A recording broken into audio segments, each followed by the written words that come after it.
back to Real Talk with Cari and myself today. We are excited to bring this conversation to you because this is actually a conversation that both Cari and I have experienced a lot just over the course of this shifting market. And so today we really want to talk to you about reevaluating your own needs. Are you with the brokerage right now that you really need to be at? Have you outgrown your current brokerage? Or if you're not a real estate agent and you're listening to this, I really think that this is very applicable to any industry that you're in. Have you outgrown the current team that you're on? The people that you're surrounding yourself with right now? It could be corporate America. You could be an admin working for a team or a solo agent, and you're just maybe starting to reevaluate some of your own needs and deciding, have you outgrown the current partnership that you're in, right, Cari? Yeah, I mean, this is the time of change. Change is upon us, whether we like it or not. Change in a lot of industries, change in the market, change in the economy.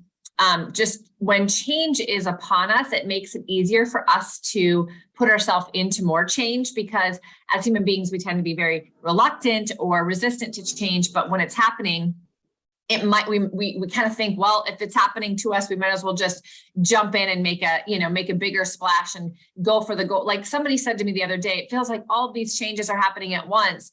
And I was like, well, why is that happening? And she's like, well, it's interesting because I think I've put myself into a couple of these. And I said, yeah, you're doing that naturally because if change is already happening and you're already uncomfortable, you're probably like, let's just make it all happen at once, because if I have to go through this pain, I might as well go through it. So that's one of the reasons I think if you feel like there's something stirring in you, that you might need something different. You probably have needed it for a while, but it was comfortable. And so you weren't willing to think about it and put yourself into a position of change. But because now maybe there's some things changing around you anyway, you're more willing to have that conversation. And so I think it's a very good time to evaluate if you are receiving the value that you need to succeed at a higher level in this industry as a realtor, in a different role or career that you have. If the answer is not as much as it used to be, you're probably not alone, because industry shifts, market shifts, economic shifts and changes tend to actually open our eyes to current conditions, and then also encourage us to be open to other offerings. And then, start to question, like, is there a better opportunity for me? So there's some great questions you can ask yourself to understand better if you're in the right place, if you're at the right brokerage and company. And so let's maybe go through a couple of those, Haley. Yeah. And I think before we get started, I do want to reiterate that it normalize the fact that we evolve. And so the reason why you partnered with the current company that you're at now, the current team that you're on, the individuals that you're surrounding yourself with, the brokerage that you're at, whatever your situation is, our needs evolve because we evolve as people. And the reason why you partnered with them in the beginning, it's okay. The fact that you're even having this conversation, I think that actually identifies as being more self-aware. You're more self-aware of what your needs are, what the requirements are, that you need to feel more fulfilled. And so I actually want to commend you if you're having this conversation with yourself, because that means that you're evolving and you're growing. And so good for you. Yeah, right? Actually, that's really good, Haley, because I was just telling a story the other day with somebody, because they asked me a little bit like, how did you get to where you are today? And I was like, what's interesting is a lot of people don't really realize, like, I've only been at 3 companies and I've been in this business for almost 24 years. So I stayed at the first company for just a little over a decade, the second company for just over a little bit of a decade. But what was interesting is in those times, those were moments when, even though I was really comfortable and I was loyal and I wanted to stay with the people, I just couldn't do it anymore because times had changed, industry was changing, or something in business was changing. And it just didn't make sense for my family and my future to stay there. And I had to be willing to be open to the fact that things change, and that's okay. There's nothing wrong with it, nothing wrong with me, nothing wrong with the other people, but we should be, as business owners and just as human beings, have the ability to be okay and normalize the reality that we need to grow.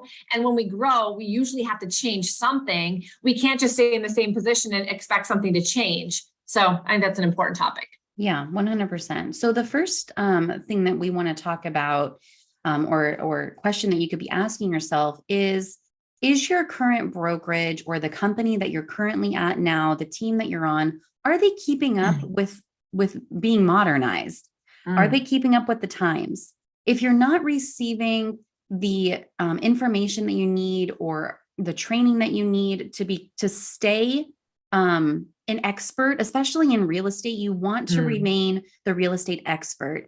Is your current brokerage embracing concepts and training and strategies that are going to help keep you relevant and continue to grow? And of course, like I said, this doesn't just need to be within real estate. Yeah. Is the current company that you're at, are they keeping up with the times and providing you with opportunities to learn how to do that? Yeah, I mean, I find that a lot of people, a lot of leaders, a lot of companies feel they have to be the only people bringing information to their people. In other words, they put it all on their shoulders. Well, there's only so much that each individual person can learn and how they can grow. And so one thing that I've always found to be super important, and you and I, Haley, do this for our people all the time, and even our coaching clients and the people that we're friends with, even if they're not working with us, is bringing other experts in front of them, staying on top of what is changing, what are people doing that's working, and who can we who can we bring in front of our people so that they change their mindset around things. So, if you're not getting that training, if you're not getting that exposure to other things, if you have to go out there and find all the new ways and all the new niches and all the new technologies, that's another full-time, bless you, that's another full-time job in and of itself. And you should be in a place where people are bringing that to you, because that's how you continue to grow into the conversations around you. 100%. Sorry, my dog is barking in the background. Talk about working from home, and this is the perfect segue. Do you need the desk in the office? Yeah. So the next thing we really want to talk about is what office space is ideal for you, because with the movement in 2020, what we realized is that we can actually work from anywhere. We can work remotely, but that doesn't work for everyone, and it doesn't have to. Our question, the question that you really should be asking yourself is, what is the most ideal work environment for you? Yeah. Is it a desk and office space? Because some people thrive in that community environment. Some people, especially if you're a real estate agent, you want to hear other people on the phone. You want to hear objection handling. You want the team environment, the collaboration in the community. Yeah. And some people actually thrive working from home. Like, I love working from home. Yeah. And I actually accomplish a lot more doing that. Yeah. And that's interesting, because it's so funny, because I've noticed that recently people were, because of COVID, going back to home office, and they loved it. They were like, oh my gosh, I'm saving hours a day without driving, being distracted. I'm getting so much more accomplished. And then all of a sudden I started to hear people saying, well, now that I've been at home for a while, now I'm getting a little bit lonely. I feel like an island on my own. I'm not around enough conversation. I'm not hearing the things that other people are doing. I'm missing that environment. And so now I'm seeing this trend, at least in our industry here in real estate, Haley, which is this idea of co-working space where we can have a good mesh of the two. We can go in, we can mastermind, we can work a couple of days in the office. We can come back from home and focus a few days and save our time and money from driving around. We can do events together. We can, do those sorts of things. And it's just been a really interesting shift of going, we love home. We were at the office all the time. Then we were at home all the time. And now we're kind of looking for a mix of the two. So if you pay a lot for an office space where you are that you only use once a week, that may be a consideration, because we move into a new market. You also have to watch your expenses. And then if you go into an office where nobody's around you and it's just a private office, are you getting from that what you need?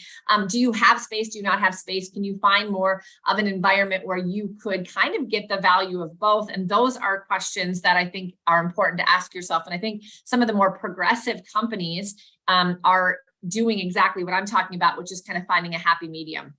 Oh yeah, 100%.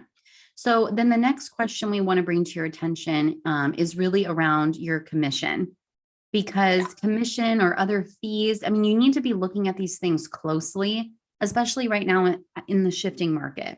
Yeah. I mean, you should always be keeping a very close eye on your P&L, understanding what your subscriptions are, what you're paying, especially if you're looking, if you're paying for a desk space or if you're renting a space.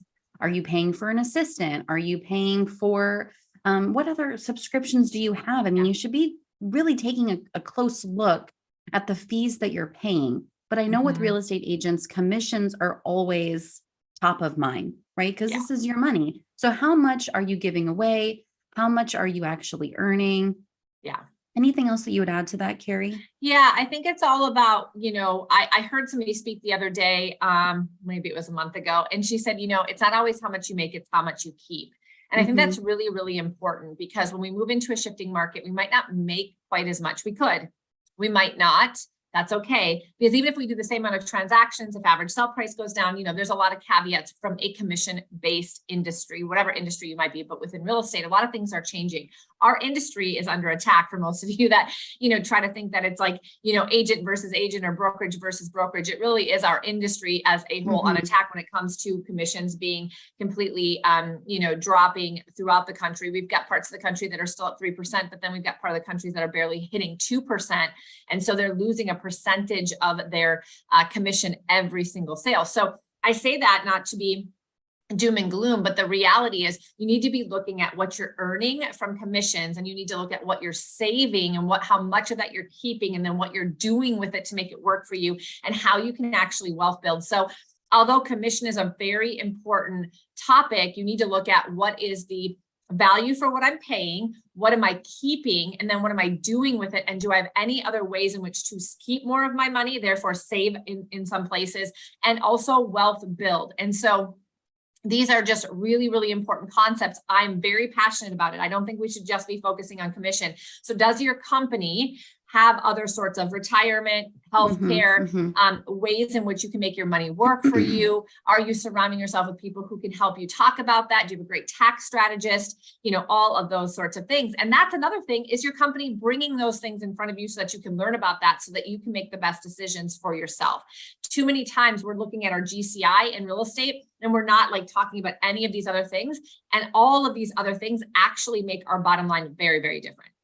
And I want to also bring this up for an admin. So if you're an admin in real estate or an admin in corporate America, you need to be looking at and evaluating what your bonuses are. What is being paid for you? So what are the benefits besides your salary? Like I said, are you making quarterly bonuses? Are you having those conversations with your leaders? Are you provided with health benefits or other kinds of stock options, revenue share? Even if you're not actively buying and selling real estate, or you're an agent, there are so many benefits of being an admin, but you have to come forward and have these conversations with your leaders, because again, what Cari said just a moment ago, it's about not how much you're making, but how much are you keeping? And are you fighting for yourself and what your value is? And if you don't understand, or if you're not confident enough to have that conversation with your leader, please reach out to me, because these are conversations that we absolutely should be having. Yes. Yes. It's just conversations that you should be having, things you should be thinking about, moves that you should be making, because again, we oftentimes get very bottom line driven. This is my salary. This is my commission split. And there's so many different conversations around all of that we should actually be looking into.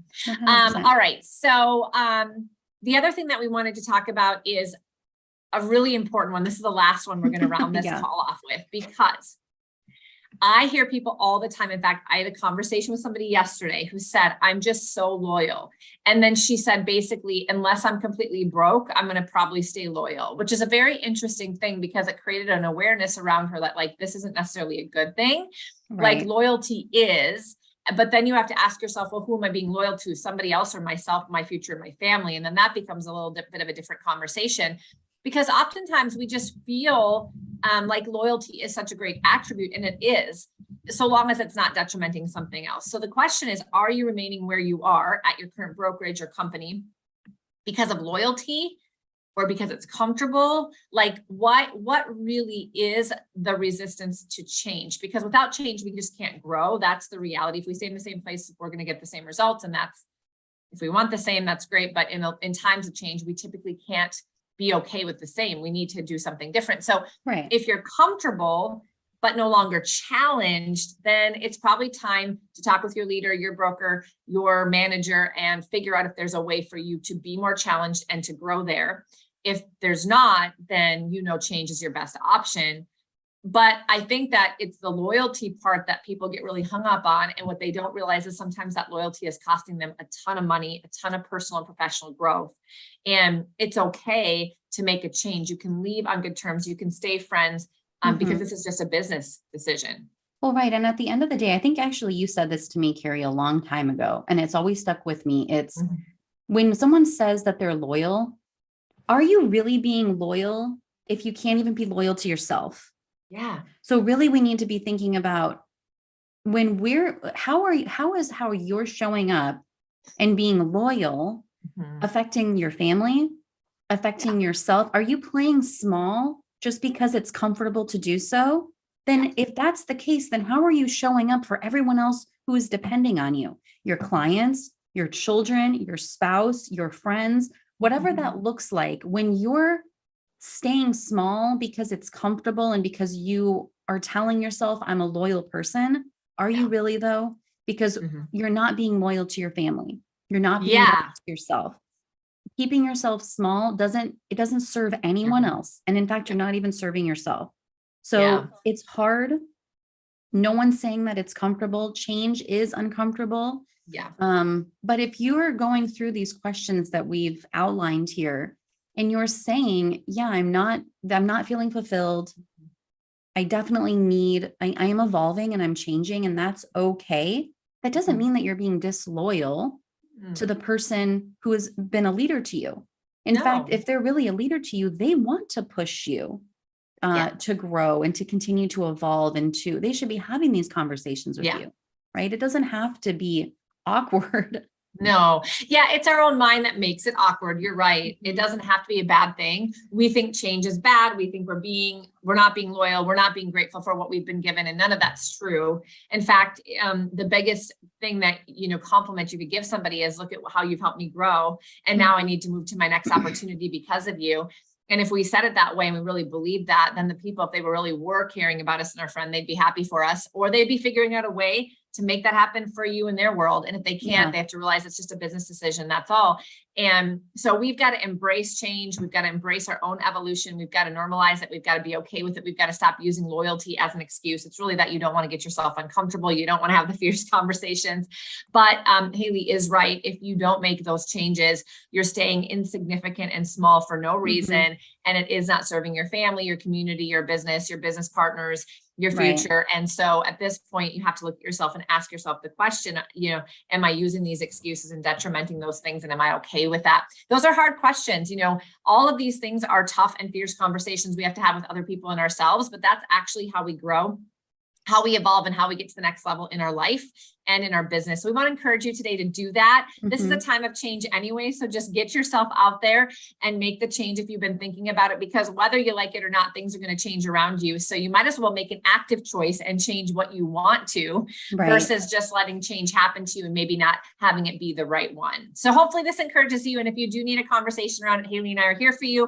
As always, go check us out on Real Talk with Cari and Haley on YouTube when you can, and let us know if there's more things that you guys want to chat about. Awesome. Thanks, Cari. Thanks, guys.